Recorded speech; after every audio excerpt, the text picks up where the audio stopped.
কিছু লোক সৃষ্টি করেছেন গুমরাহির পথে আছে, কিছু লোক আছে আল্লাহ রাস্তায় আছে, কিছু লোক আছে অন্য কাজে আছে। আল্লাহ রাব্বুল আলামিন সকলকে যদি এক সমান বানাইতো তাহলে অনেক কষ্ট হয়ে যেত। আল্লাহ রাব্বুল আলামিন মানুষকে বানাইছে 5টা আঙ্গুলের মতন বানাইছে। এই 5টা আঙ্গুল এক সমান না, 5টা আঙ্গুল 5 রকমের, ঠিক না? 5টা আঙ্গুল 5 রকমের আল্লাহ তাআলা সৃষ্টি করেছেন। আমার মুখের চেহারা আকৃতি যেমন, আপনার মোর চেহারা আকৃতি তেমন না। আপনার মোহের চেহারা আকৃতি যেমন, ওই ভাইয়ের মুখের চেহারা আকৃতি তেমন না। আল্লাহ রাব্বুল আলামিন কত সুন্দর করে বানিয়েছেন। আল্লাহ রাব্বুল আলামিন একদিন ফেরেশতাদের নিয়ে ঘোষণা করলেন, ও ফেরেশতা, দুনিয়ার ভিতরে আমি এমন একটা জাতি সৃষ্টি করব, সেই জাতি হলো আমার ইবাদত বন্দেগী করব, আমার 5 ওয়াক্ত নামাজ পড়ব, আমার দাসত্ব আমার গোলামি করব, আর কিছু সময় গুনাহ করবে, আমার কাছে মাপ চাইবে। আমি আল্লাহ কত দয়াবান, কত ক্ষমাশীল, এই জন্যই বান্দা সৃষ্টি করবো। ফেরেশতারা বললেন, ও মালিক, তুমি দুনিয়ার ভিতরে এমন জাতি সৃষ্টি করবেন না, সেই জাতি দুনিয়ার ভিতরে মারামারি, হানাহানি, রং তামাশা, মারামারি, যত রক্তপাত, খুনাখুনি করবে, আপনি এমন জাতি সৃষ্টি করেন না। আল্লাহ রাব্বুল আলামিন ফেরেশতাদেরকে বলে, ও ফেরেশতা, তোমাকে কে সৃষ্টি করেছেন? ফেরেশতা বলে, মালিক আপনি সৃষ্টি করেছেন। আল্লাহ রাব্বুল আলামিন বলেন, তাহলে তোমাদের ক্ষমতা কে দিয়েছে? আমি দিয়েছি। বান্দা সৃষ্টি করবে কে? আপনি সৃষ্টি করবেন। তাহলে ফেরেশতা, তোমাদের যে কাজের জন্য সৃষ্টি করেছি সেই কাজের ভিতরে তুমি ফেরেশতা লিপ্ত থাকো। তুমি, আমি যা জানি তুমি তা জানো না। আমি মালিক, আমি গফফার, আমি দুনিয়ার ভিতরে মানুষ সৃষ্টি করব, আমাকে সৃষ্টি করতে দাও। ওই সময় আল্লাহ রাব্বুল আলামিন আমাকে আপনাকে সৃষ্টি করলেন। বলেন না সুবহানাল্লাহ। ফিরোজা, বান্দা, এই জমিনকে তোমার জন্য বিছানা বানিয়ে দিয়েছি। হাই রে ভাই, দোস্ত, বুজুর্গ, আল্লাহ রাব্বুল আলামিন এই জমিনকে আমার আপনার জন্য বিছানা বানিয়ে দিয়েছেন। আর এক আয়াতের মধ্যে বলে দিয়েছেন, আমি বান্দা তোমাদেরকে সৃষ্টি করেছি শুধুই মাত্র আমার ইবাদত বন্দেগী, আমার দাসত্ব করার জন্য সৃষ্টি করেছি। আরো 18,000 মাখলুকাত, এর ভিতরে মানুষ এবং জিন সৃষ্টি করেছেন আল্লাহ তাআলা গোলামি করার জন্য, আল্লাহ তাআলার ইবাদত বন্দেগী করার জন্য। ভাই, দোস্ত, বুজুর্গ, আরো যে মাখলুকাত আছে, নদী, রানা, পাহাড়, পর্বত, যত কিছু আছে সব আমার আপনার জন্য সৃষ্টি করেছেন মালিক। ভাই, দোস্ত, বুজুর্গ, তবু আমরা আল্লাহ তাআলা নিয়ামতের শুকর আদায় করি না।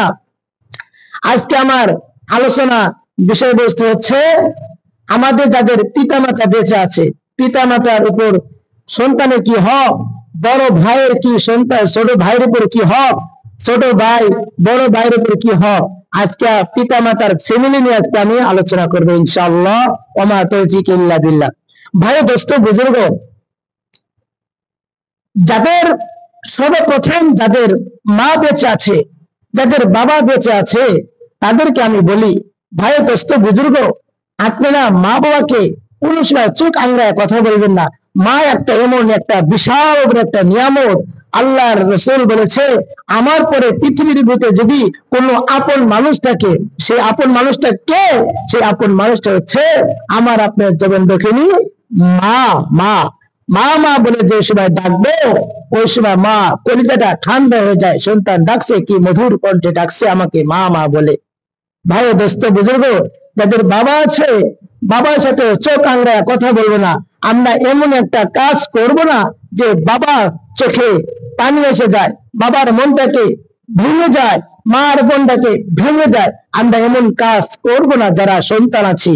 আর যারা বাবা হয়েছি, যারা মা হয়েছি, তাদেরকেও আমি বলি, আপনারা শুধু বাবা হয়েছেন, সন্তানের কি হক, এই হকটা পালন করবেন। ভাই, ভাই, দোস্ত, বুজুর্গ, যারা বড় ভাই আছেন, তাদেরকে আমি ইঙ্গিত করে বলি, আপনারা যারা বড় ভাই আছেন, তাদের যে আপনার ছোট ভাই আছে, তাদের উপর কি কর্তব্য, আপনার ওই ছোট ভাইয়ের উপর কি হক, আপনার হকটা পালন করেন। ভাই, দোস্ত, বুজুর্গ, খালি বড় ভাই হলে হবে না, বড় ভাইয়ের খালি হলে হবে না। বড় ভাই কি করতে বলে, ছোট ভাই কি করে না করে, এদিকে ফ্যামিলি খোঁজ খবর রাখতে হয়। ভাই, দোস্ত, বুজুর্গ, যাদের দুনিয়ার ভিতরে মা বেঁচে আছে, বাবা বেঁচে আছে, বাবা মা মারা গেলে যাদের বড় ভাই আছে, বড় ভাইয়ের সাথে চোখ আঙুলে কথা বলবো না। ও ভাই দোস্ত বুজুর্গ, আপনি এক সময়, আমি ছোট্ট একটা ঘটনা বলে আমি আমার আয়াতের ভিতরে যাব আলোচনা করার জন্য। ভাই দোস্ত বুজুর্গ, দুনিয়ার বুকে যদি আমার কাছ থেকে আমার মা চলে যায়, আমার বাবা চলে যায়, ওই সময় তাদের বড় ভাই আছে গো, কলিজার মনি বড় ভাই। বড় ভাই যদি যতই শত্রু হোক, ডাঙ্গাডাঙ্গি করুক, মারামারি করুক, জমি জামা নিয়ে, বাড়ি ভিটা নিয়ে যদি ভাই ভাইয়ের দ্বন্দ্ব থাকে, তবু আপনি এক সময় এক জায়গায় গিয়েছেন, এক সময় বিপদে পড়েছেন, আপনার কলিজার বন্ধু আছে, আপনার কাছের বন্ধু আছে,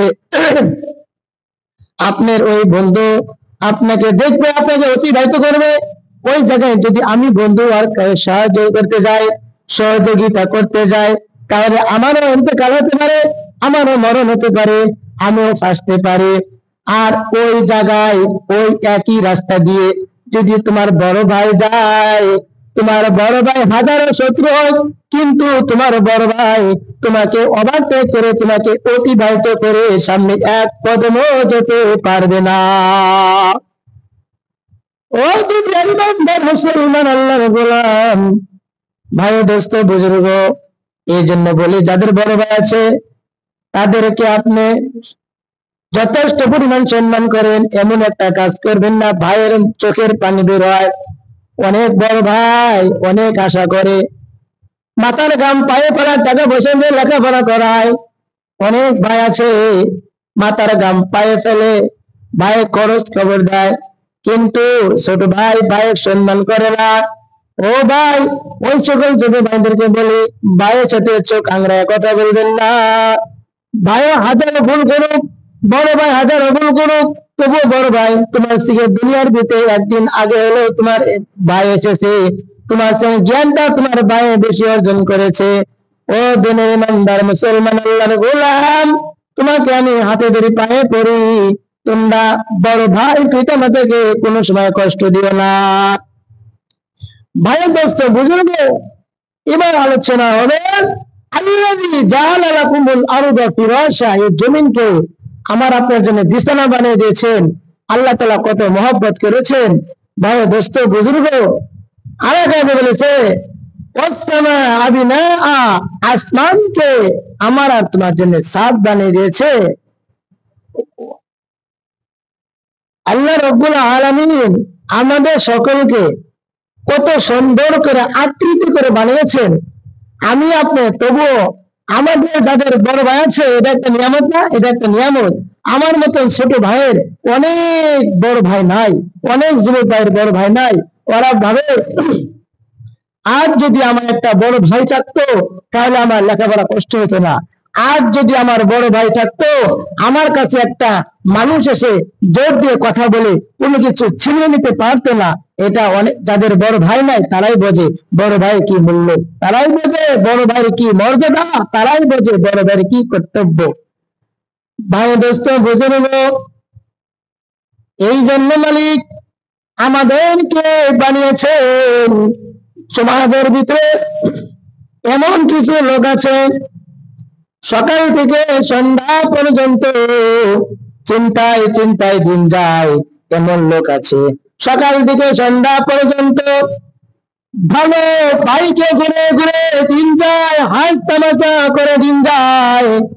আর আমার মালিক আমাদেরকে কত মধ্যম সাইজে বানাইছেন, কিন্তু আমার মালিক আমাদেরকে কত সুস্থতার করে ঘরে জন্মগ্রহণ করেছেন।